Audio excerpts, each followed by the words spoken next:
Gaius wakes up in a compact cell that opens into a small covered arena. He sits up, leaning against the corner of the cubicle. Lifting his face, he can once again smell the strong scent of blood mixed with sand. His head is still a bit fuzzy from the blow he took from a hobgoblin wielding a club the afternoon before. He could have died there with a cracked skull and an open wound gushing absurd quantities of blood. Thankfully, his friend Ned repaired him with the divine miracle of healing. After an invasion into Kalak's lair, the ogre leader of the goblin army threatening the Blackbone Island, Gaius and his companion Ned are held prisoners. Every single day since he was captured, the enormous swordsman entered that arena wielding his broadsword, facing new challenges. One day it was dozens of goblins, in the other day a group of hobgoblins and bugbears. Sometimes pairs of ogre, but in the end Gaius always lost. Every day Gaius entered there to lose, and there was only one rule: he couldn't die. And after each battle, Kalak made sure Ned restored him so that he would be ready to take a new beating the next day. Gaius stands up, cracking his back under the battered armor, his expression firm, ready for battle. He is an extremely large man, nearly 2 meters and 10 centimeters tall, and weighing over 140 kilograms of muscle. He holds the sword, which has lost its edge from countless battles, and walks on his own legs to the arena. Today is a special day. Today is the day he will have the opportunity to face Kalak himself. Until now, the sadistic ogre had only watched, delighting in the fights from his great stone throne. After a while, however, he realized he couldn't break the fiery spirit and fighting will of this man, even if this play lasted for 1,000 days and nights.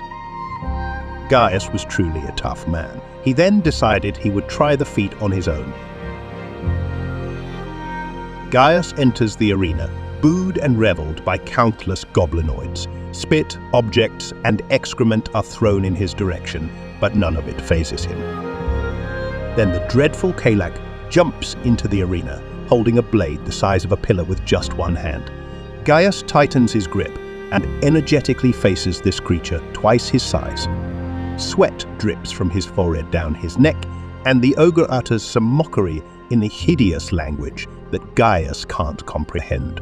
The monstrous audience goes wild in repulsive laughter. That's when Gaius interrupts the uproar with a war cry as powerful as a lion's roar. The spectators fall silent, a mix of astonishment and eagerness for the human's downfall. Kalak smiles, a mocking expression on his face, scoffing at the worm daring to challenge his fate of becoming monster food. Gaius charges in with a burst of fury, courage, and freedom. He forcefully heads towards the ogre, pushing the sandy ground back as he advances. He abruptly stops, maintaining a combat distance from the ogre, throwing the weight of his blow in a horizontal arc at Kalak's waist. The goal is to split the enormous creature in half, like a lumberjack felling a tree. That's when the steel tears through flesh and shatters bones. Gaius falls to his knees, and with his remaining hand, he grabs his left forearm in an agonizing scream. Before his blow reached Kalak, the ogre delivered a crushing cut that severed his limb in half. Blood spurts from the circular hole at the elbow height, while the low sandy mist covers the arena floor. Hysterical laughter echoes from the audience as what's left of the man staggers to reach his weapon, which had slid away from him a few meters. Kalak shows his teeth, a terrifying smile, already anticipating what is to come. Gaius tries to wield the broadsword again, but in vain. He attempts to strike to continue fighting, but all he manages to do are pathetic movements. The enormous steel sword is too heavy for a man to lift and wield effectively with just one hand. Kalak then decides to drive his gigantic blade into the ground and finish it with his bare fists. He crushes the man's body with the strength of a colossus. Gaius escapes for a moment, attempts a final feeble blow, and finally gives up.